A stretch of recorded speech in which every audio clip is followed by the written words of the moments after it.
27 রোজার রাতে সন্তান ফোন দিয়া বলে, বাবা আমি আগামীকাল রওনা দিলে রাত 2টা-3টায় গিয়া ঢাকায় নামবো, আমি সাহারি তোমাদের সঙ্গেই খাবো। মা বসে আছে, মায়ের সন্তানের বাবাও বসে আছে, সন্তান আসবে। রাত্র 2টা-3টা হয়ে গেছে, সাহারির সময় হয়ে গেছে, সন্তানের খবর নাই। শেষ টাইমে মা বাবা সাহারি খেয়ে ফজরের নামাজ পড়ে দরজার মধ্যে অপেক্ষা করতেছে, সন্তানের খবর নাই। 8টা, 9টা, 10টা বেজে গেছে, মায়ের মনটার ভালো লাগে না। স্বামীকে ডেকে বলে, স্বামীরে আমার সন্তান কই, আমার মনটা ভালো লাগে না, একটা ফোন লাগাও।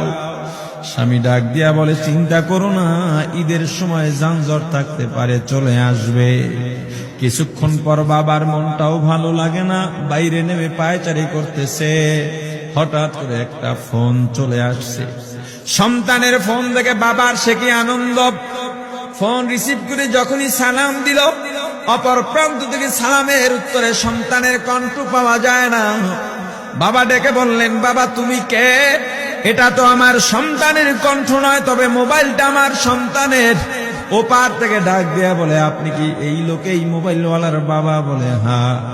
আপনি এখনো বাড়িতে কি করেন? আপনার যেই সন্তান ঢাকা থেকে গাড়ি নিয়া 2500-এর দিকে রওনা দিয়েছিল, ওই গাড়িটা 2500 পৌঁছতে পারে নাই। পথিমধ্যে সংঘর্ষে রাস্তার মধ্যেই অনেকগুলো মানুষ মারা গেছে, অনেক যুবকও তার মধ্যে আছে। রাস্তার পাশে সাদা কাপড় দিয়া ঢাকা।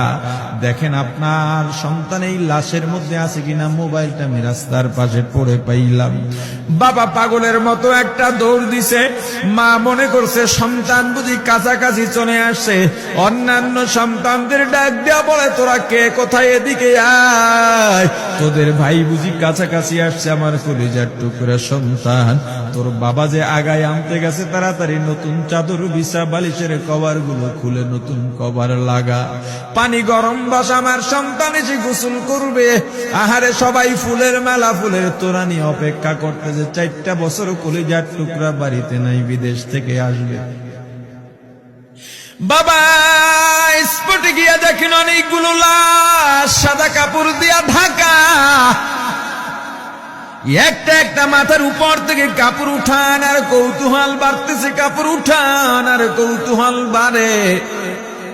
হঠাৎ তাকায় দেখে কলিজার টুকরা সন্তান লাশের মিছিলে শামিল হয়ে গেছে।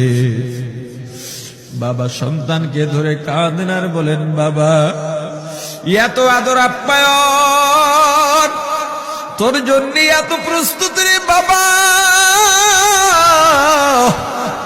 তোর মা তোর পথে বসে আছে রে বাবা, কি জবাব দিব বল?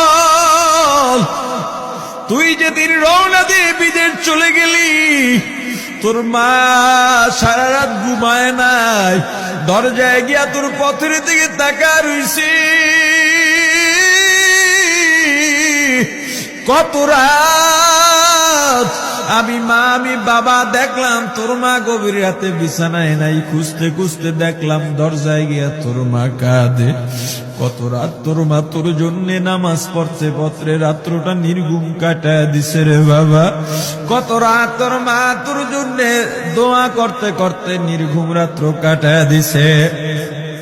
এই 4 বছরে 8টা ঈদ, ঈদের সময় আমরা নতুন কাপড় কিনছি, নতুন কাপড় পরছি। তোর মায়ের জন্য আমি নতুন শাড়ি এনে খাটের উপরে রাখলাম। ঈদের নামাজ পড়ে এসে দেখি কাপড়টা খাটের উপরেই আছে। তোর মা প্রথম ঘরেও নাই, মাঝের ঘরেও নাই, পেছনের ঘরেও নাই। খুঁজতে খুঁজতে গিয়া দেখি তোর মা কিচেন রুমে আছে, ওই নাস্তা নাড়াইতেছে।